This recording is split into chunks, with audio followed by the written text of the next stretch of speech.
শেষ পর্যন্ত আখিকে খুঁজে পেয়ে খুশি হলো দেবা। সম্পূর্ণ জানতে দেখতে থাকো। গল্পের শুরুতেই দেখা যায় গোরা অনিমেষ রায়কে নিয়ে আলাদা হয়ে গেছে।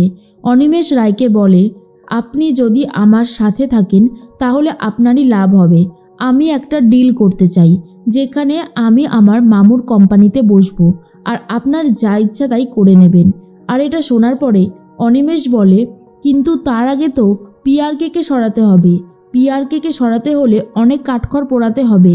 দুটো রাস্তা বার করতে হবে, হয় ওকে কোনো দোষ চাপাতে হবে আর ওর যা যা কুকীর্তি করেছে সেটা সামনে আনতে হবে।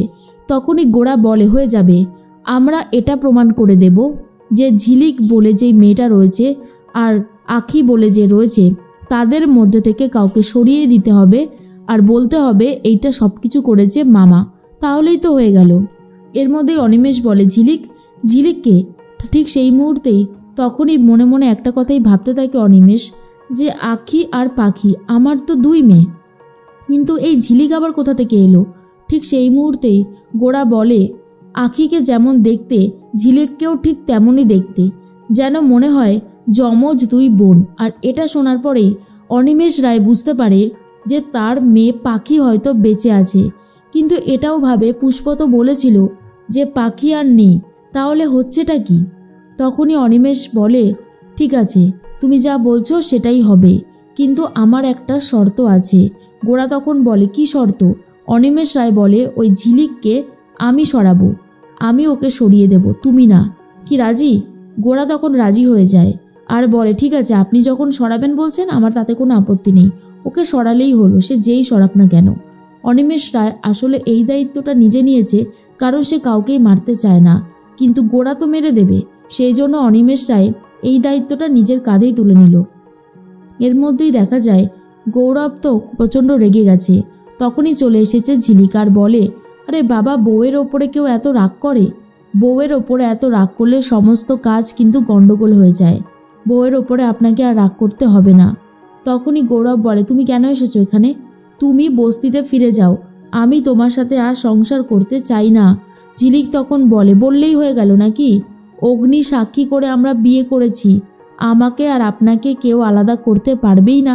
জীবনে যতই ঝড়ঝাপটা আসুক না কেন, আমি আপনার থেকে কখনোই দূরে চলে যাব না। গৌরব তখন বলে, তুমি যাবে না তো কি হয়েছে, আমিই চলে যাব, তারপর দেখি তুমি আমাকে কি করে আটকাতে পারো। ঝিলিক তখন বলে, আমি বস্তির মেয়ে বলে আমাকে মেনে নিতে খুব অসুবিধা হচ্ছে, তাই না? একদিকে ঝিলিক বস্তির বউ হয়ে গেছে আর অন্যদিকে দেখা যায় গৌরব বলে যে আমি বস্তির কোনো মেয়েকে এই বাড়ির বউ হিসেবে মানব না, নিজের বউ হিসেবেও না। তখনই ঝিলিক মনে মনে ভাবে, আমি তো তোমাকে ছাড়া অন্য কারোর কাছে যাবই না প্যারেলাল, কারণ আমি তোমাকে ভালোবাসি আর আমার ভালোবাসা অতটা ঠুনকো না যে এইভাবে ভেঙে যাবে।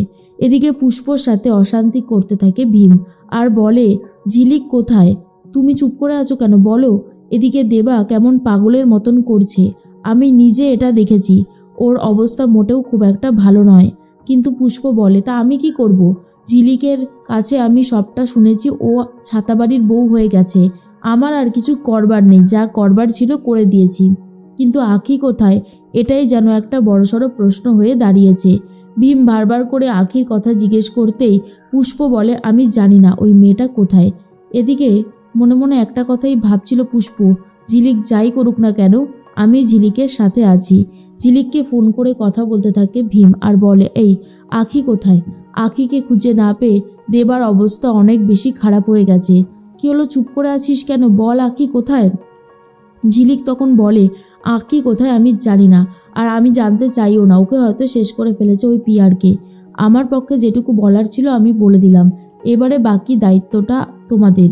তখন অন্যদিকে দেবার অবস্থা খুবই খারাপ। পুষ্প তখন বলে, এই শোনো, আমার মেয়ে যেখানে গেছে ওখানে ভালো থাকুক এটাই চাই, দেবার বউ কোথায় সেটা আমার জানার কোনো দরকার নেই। অন্যদিকে পিআরকে তো কথা বলতে থাকে, ঠিক তখনই চলে এসেছে ঝিলিক আর বলে, দেখুন, আপনার ছেলে আমাকে মেনে নিতে পারছে না আর বলছে আমাকে নাকি ডিভোর্স দেবে। পিআরকে তখন বলে, গৌরব এরকম অনেক কিছুই বলে যা আদেও কোনো কাজে লাগে না, আসলে ও সেরকমভাবে ফোর্স করতে জানে না, ওই পাশে স্ত্রী থাকলে তখনই এটুকু কথা বলতে জানে, তবে ওর বাবা তো আমি, আমি খুব ভালো মতনই জানি ও কি পারে আর কি পারে না। তখন ঝিলিক বুঝতে পারে পিয়ারকে একটু বেশি জেনে গেছে গৌরবের সম্পর্কে। তার মধ্যে অন্যদিকে দেবা চিৎকার চেঁচামেচি করতে শুরু করে দেয় আর বলে, আখি আখি তুমি কোথায় গেলে? আর এদিকে অফিসে ঢুকে দেবা যে সমস্ত ভাঙচুর করেছে সেই খবর চলে এসেছে পিয়ারকের কাছে।